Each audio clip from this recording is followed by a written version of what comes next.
Welcome to In Focus, Texas. I'm your host, Carla Leal. This week, we are highlighting women trailblazers from all over Texas as we kick off Women's History Month, a time to celebrate women's contributions to history, culture, and society. The annual observation takes place during the entire month of March since 1987. Representation matters, and at the Texas Legislature this 2023, 54 out of the 181 seats belong to female Texans. While males remain the majority in the 88th session, women of Texas are at the forefront of other public offices. The Texas General Land Commission is under new leadership this year. For the first time in its 185-year history, Texans elected a woman to take on this important job. Commissioner Dawn Buckingham, who joins me in our studios. Commissioner, welcome to In Focus, Texas. Thank you so much for having me on today. It's great to be with you. Well, now that you are in charge of the state's General Land Office, how are you shaping up the work there, and how is your past experience as a legislator influencing your work? Well, the General Land Office does a tremendous amount of things for Texas. I tell Texans every day it's the single agency that touches your life and you have no idea it even exists. We fund education, we steward 13 million acres of state lands, we run the Alamo, we're the guardians of Texas history, we're the largest mineral owner and do the most oil and gas in the state.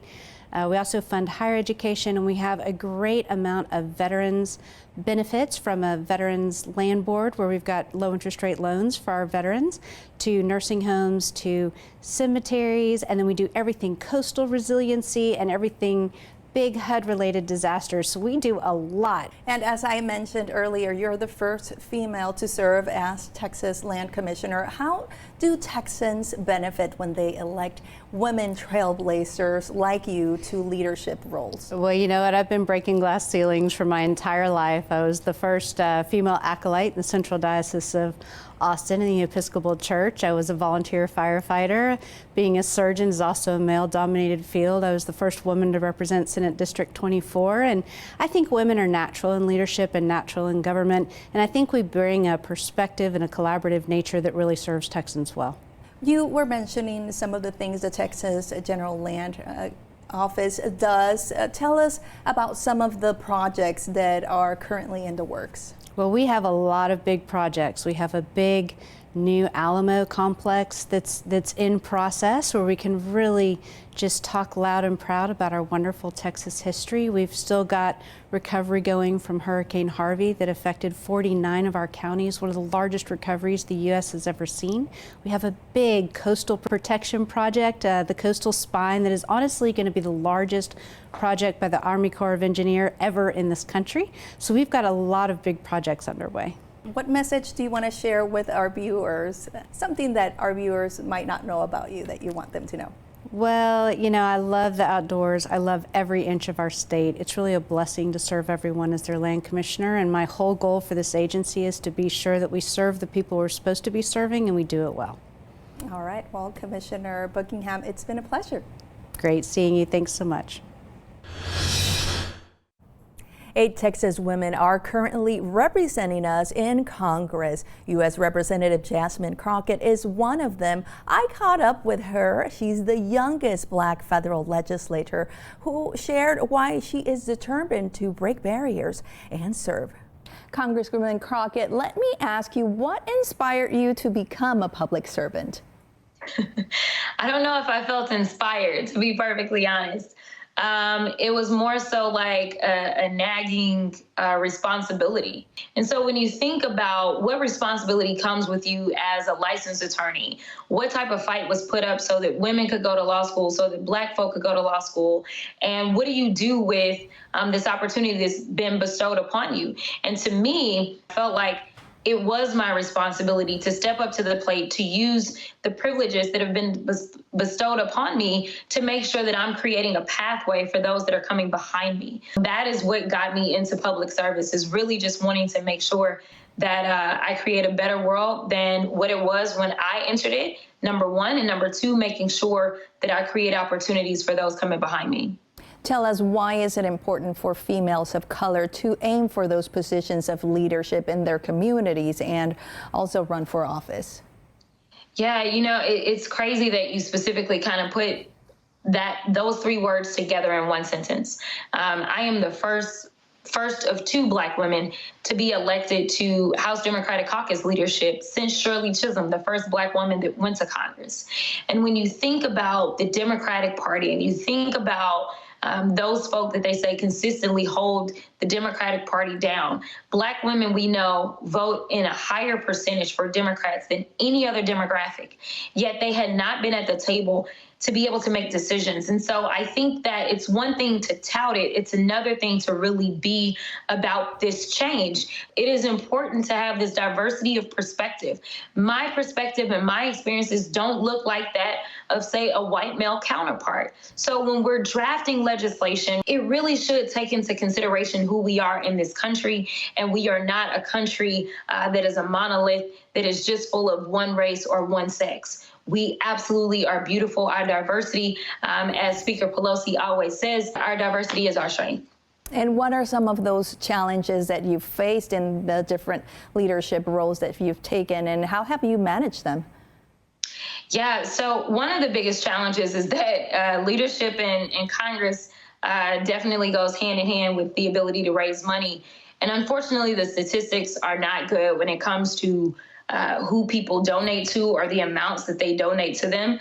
Specifically, Black women are at the bottom of the totem pole as well. That's one of the reasons and one of the barriers that has existed for a lot of Black women being able to enter into leadership in the U.S. Congress. But I do believe that nowadays people are starting to see our strength is really in our diversity. And so they are starting to embrace definitely having more women voices. We know that we have a historic number of women in Congress. We've never had this many women. In addition to that, we have a historic number of African Americans in Congress, a historic number of Latinos in Congress. And so, I think that people are starting to understand that really the American thing is to embrace who we are collectively across the spectrums. And so I think that barrier will start to come down as we start to really have these very frank conversations about the fact that you shouldn't believe that the only people you should donate,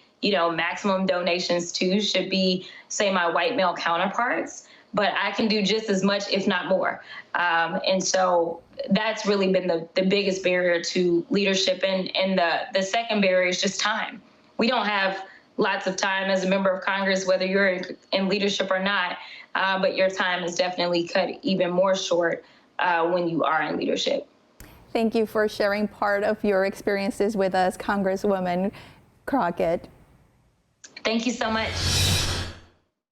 Women, we have more power than we think we do.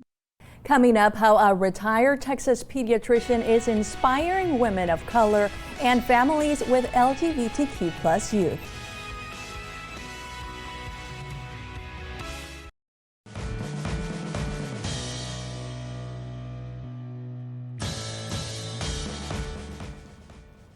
Welcome back. Historically Black colleges and universities like Houston-Tillotson in Central Texas are launch pads for the leaders of our future. Our Dr. Nicole Cross sat down with the university's new president, who shares part of her personal story and the importance of HBCUs.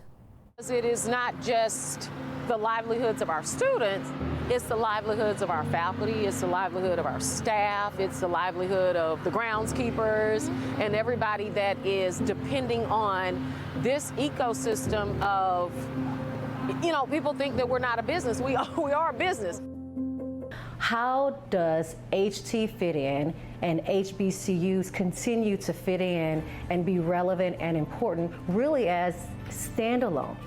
Houston-Tillotson was Austin's first institution of higher learning. How amazing was that? That the city thought that it should be not robbery to have an institution so that it's the citizens of Central Texas, especially Black and brown citizens of this area, would have an opportunity to learn, to have an opportunity to contribute to society in meaningful ways. So that alone just really sets a tone for what this community said back in 1875, what that commitment was like. As this city continues to grow, the question now is not how relevant Houston-Tillotson is, it's how relevant is business and industry in ensuring that diversity and equity and inclusion is filtered throughout their ecosystems. Education is in your blood. Your mother was an elementary school teacher. Your father was an administrator. Talk about how proud you hope they are of you to see you ascend to this level in education. Yeah, I am so grateful to have had parents that both attended HBCUs as well. So I know my father passed away last year on Valentine's Day at 90 years old, 90 years young, I should say. So what a life well lived to know that his legacy continues. What do you think he would say about where you are right now? If you will allow the moment to be focused on you. He would be completely overjoyed. He would be completely overjoyed. Seeing his little girl, he still saw me as a little girl. And seeing her grow up to be a college president after he served so many years in leadership, he'd be pretty darn proud. A Texas woman taking actions to prevent teen suicides, especially among LGBTQ+ youth, is Uchenna Ome, also known as Dr. Lulu. I spoke to the author and former pediatrician about her role as a parent coach and her message to fellow females. Dr. Lulu, welcome to In Focus Texas. This week we are speaking to women who are breaking barriers for fellow Texans, and you are a great example. Share with us part of your story and the struggles you faced growing up, and how did you transition from being a pediatrician to focus on helping families with LGBTQ+ youth?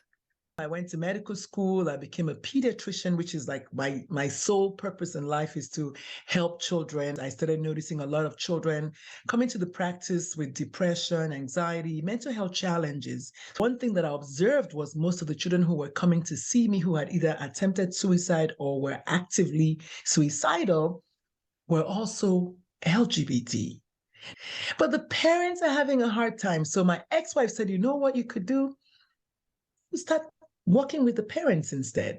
So that's how I went from being a pediatrician to deciding to just quit medicine and focus on life coaching and coaching parents of LGBTQ+ kids. What message do you have for parents of LGBTQ+ youth that are trying to find ways to address their child or children's need and stay closely connected to them?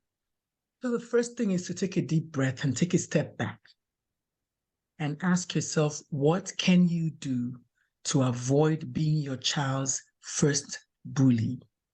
A lot of parents are worried about, my child is going to be bullied, but what if you are the first bully? The things we say, the ways we act. So the first thing to do is to ask yourself, what can I do to make sure that I am not my child's first bully? And then second of all, ask yourself, what are the things that you are thinking about the queer community? What are your thoughts and your belief systems? What are you believing about your child being gay? A lot of times we have all kinds of myths and mistakes and misconceptions. Most of them are not true. That's why they are myths and mistakes and misconceptions. So those untruths, we have to unlearn them. And the next thing is to ask your child, how can I help? How can I make your life easier? How can I make your burden lighter? What can I do to help make it easier for you? Don't assume you know anything. Don't paint your whole house rainbow colors. Your child might not want that. Don't tell your uncle and your auntie. Your child might not want that.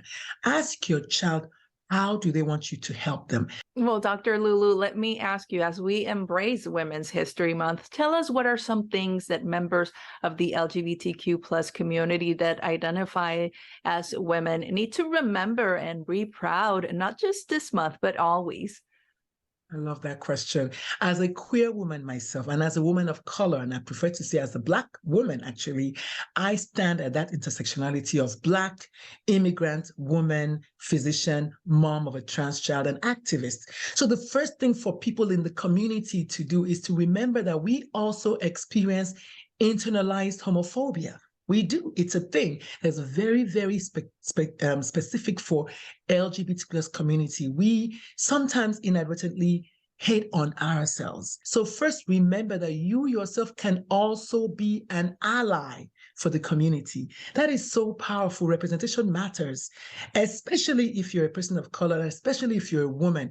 Women, we have more power than we think we do. So let us remember to step back and evaluate, how can I help the next person, whether they're queer or not? How can I help the next person be a better person, have a better day? I say compassion, vulnerability, and kindness. It never fails. Dr. Lulu, thank you for spending this time with us. You're very welcome. Next, we'll introduce you to a group of Texans focused on educating female youth to innovate through technology.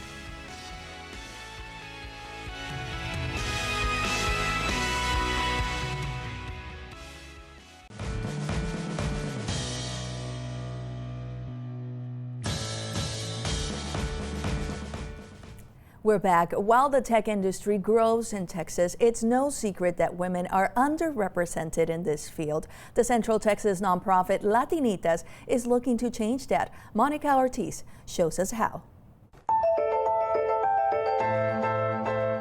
I've learned HTML, CSS, JavaScript, and I've learned how to use that to make a website as well as a tic-tac-toe game. Parul Setasaverni has taken multiple coding classes with Code Chica, a program hosted by Latinitas, an organization in Austin that teaches girls about media and technology. I hope to use the skills that I learn in coding to hopefully learn other languages as well. Now she's back as a senior in high school, helping teach other students, like Gabriela Cardenas. I grew up around technology, so I was always interested in it. I always knew I wanted to do something in technology when I grew up. But Latinas like Gabriela only make up 2% of the tech industry in Texas. According to a report by Empower, women of color make up 5% of the tech sector nationwide. It's codepen.io.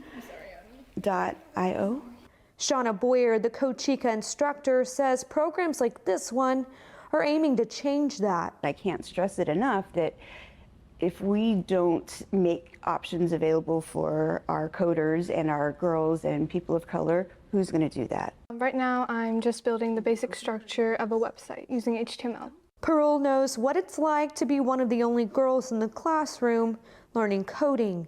She says that has to change.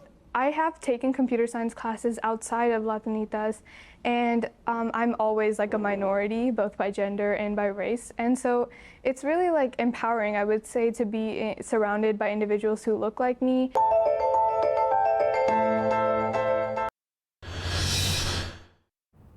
The work of Latinitas goes beyond their coding classes. I spoke to their development and engagement director about this nonprofit's accomplishments with Texas youth and its growth in the last 2 decades.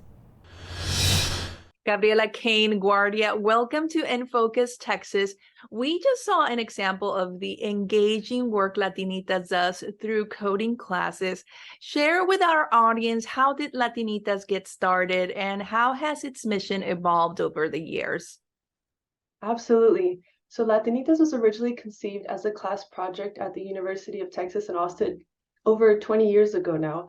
And it was a way to address the misrepresentation of the lack of portrayals of Latinas in media and technology.